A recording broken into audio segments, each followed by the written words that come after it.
Hi there guys, how you all coping with this isolation carry on? I know, it's a good job I've got a boat to build, eh? I can keep you all entertained. If you want to see this daft fisherman fit out this Cygnus 21 ready for summertime, this is a channel for you my friends, so come along, I'll show you what I've been up to.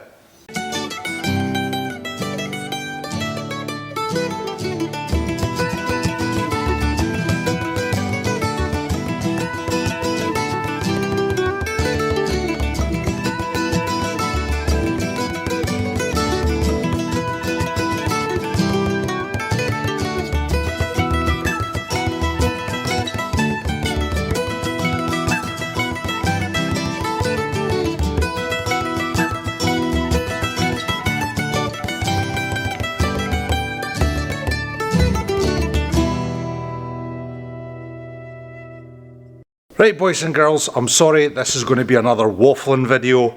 If you're bored with it, go make another cup of tea, and there's plenty of other channels on YouTube that are more interesting than ours.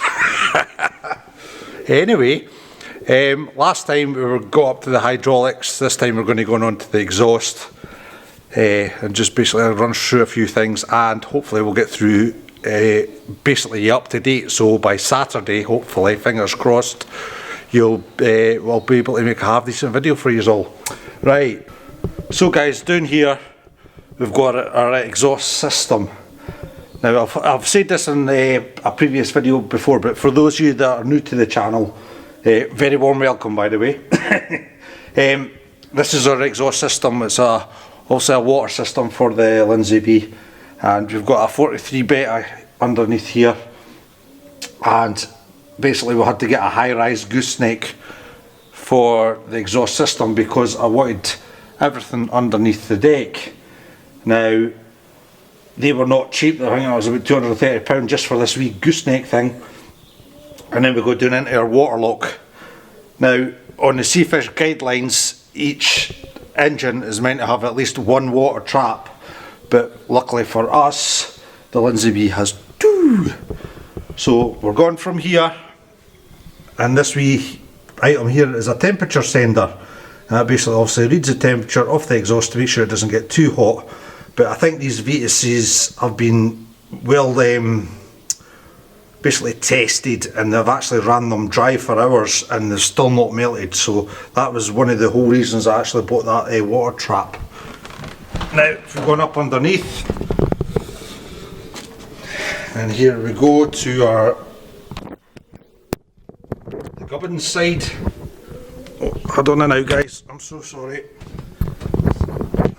Right, also this is the inlet hose from the first water trap, this one here, and it attaches to our second gooseneck. Now this one's actually pretty cool because it can adjust to any angle at the top and at the bottom.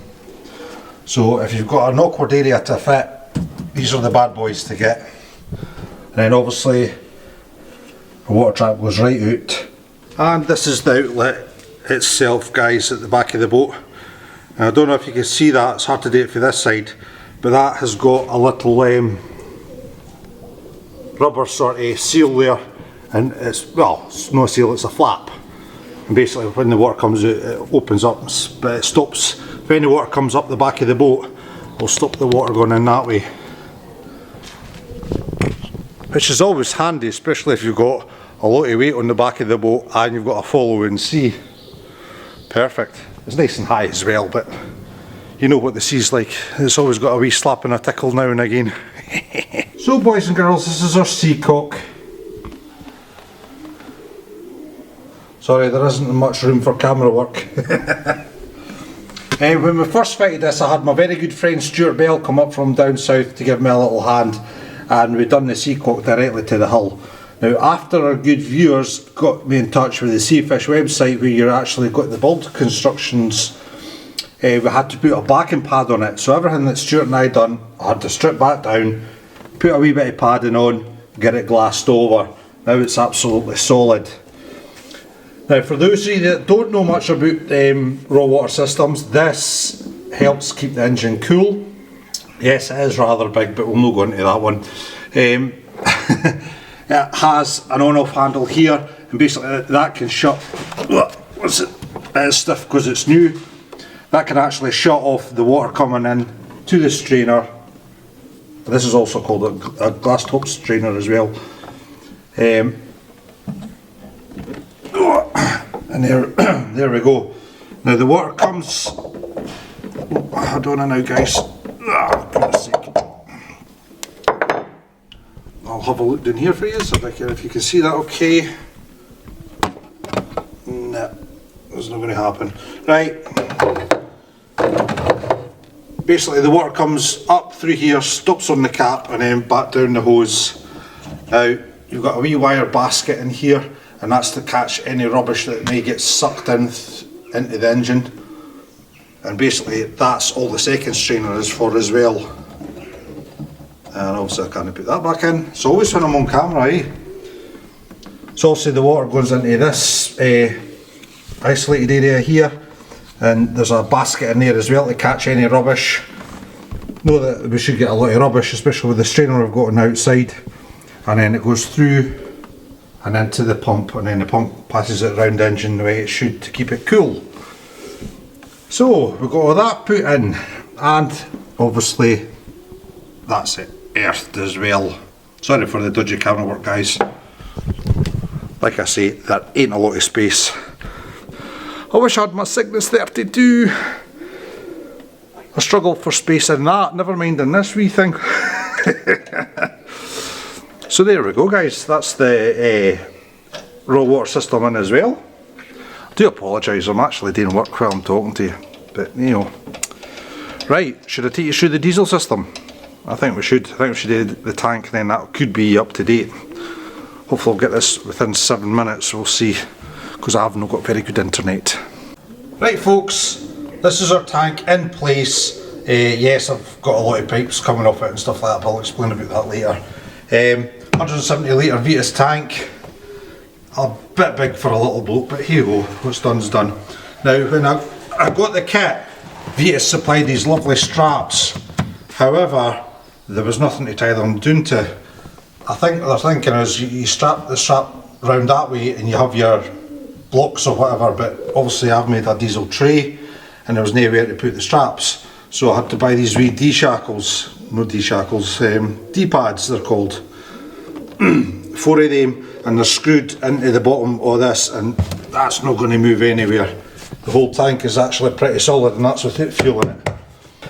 Right, up here is the filler, and that'll be coming into the engine compartment. I'm going to be able to fill my diesel up for here. If not, there might be a secondary hatch here. I'm still not quite made my mind up yet.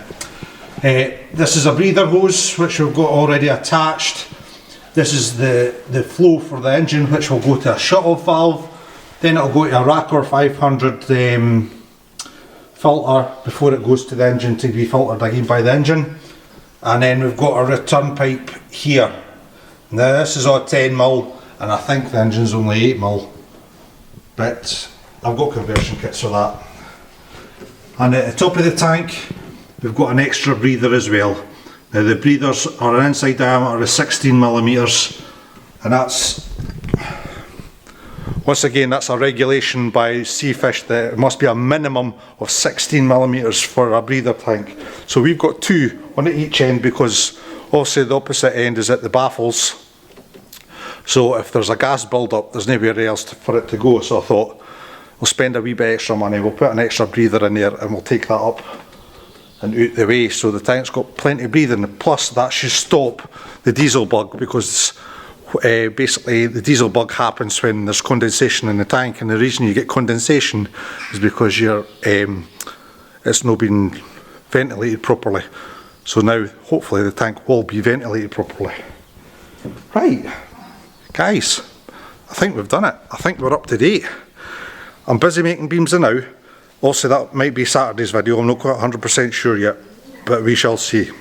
So guys, do the usual. If you like this video, please give it a thumbs up. Please subscribe to your channel, it's very important in YouTube land, so click that subscribe button please. Hit the notification bell, and YouTube will let you know when our next video is out, which will be Saturday. You're getting 2 a week now. hopefully I'll be able to make Saturdays a wee bit better instead of me waffling on. Right guys, love you all. Guys, stick with it.